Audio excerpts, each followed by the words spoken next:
1932.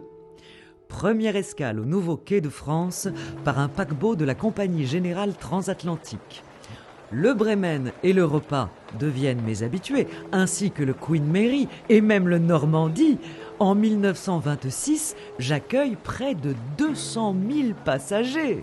Mais alors que les travaux de mon quai de France commençaient, en 1923, les États-Unis imposent un quota d'émigrants, réduisant de plus de moitié leur nombre d'entrées. Le krach boursier de 1929 n'arrange en rien les choses, et pendant que je m'élève, la fréquentation baisse.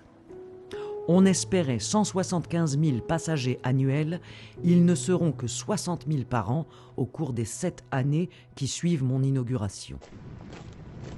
De plus, des bruits de bottes, annonciateurs d'une ère sombre, résonnent en Europe. La France et l'Angleterre déclarent la guerre à l'Allemagne.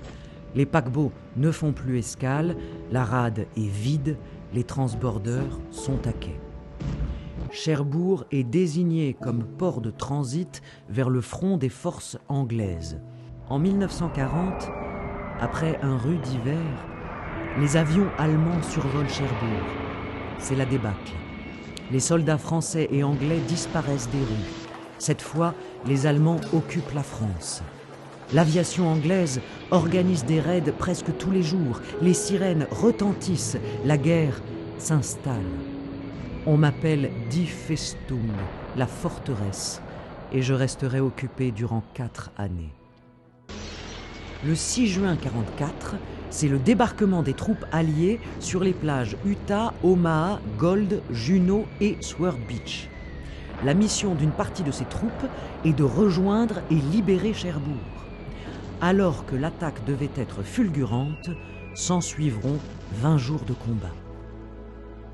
Afin de lutter contre le débarquement allié, le 20 juin, mon quai de France est détruit et on mine les épaves de ma rade pour empêcher tout passage. Le 23 juin, le commandant en chef, le général von Schlieben, refuse de capituler et donne l'ordre de me dynamiter. À 23 heures, mon campanile explose. Le reste suit le 25 juin et von Schlieben sera décoré. Lorsque les Américains arrivent, enfin, pensant me sauver, ils ne découvrent que des ruines. Je suis malgré tout réquisitionné pour les besoins de la reconstruction. Il faut se relever. Mes travaux sont confiés au 333e régiment de service spécial de génie américain. Les Liberty Ships remplacent les paquebots. La plage et la place Napoléon sont transformées en zones de stockage remplies de marchandises. Les Américains sont partout dans la ville. Ils me bichonnent. 116 500 blessés arrivent par des trains spéciaux. Je les accueille, bien sûr.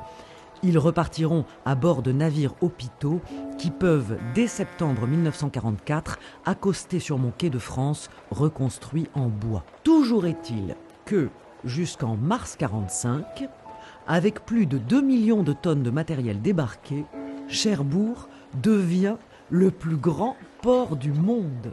Quant à moi, je suis réduite à 2 tentes métalliques pour accueillir mes passagers, mais je tiens bon. Je sais que je me relèverai bientôt.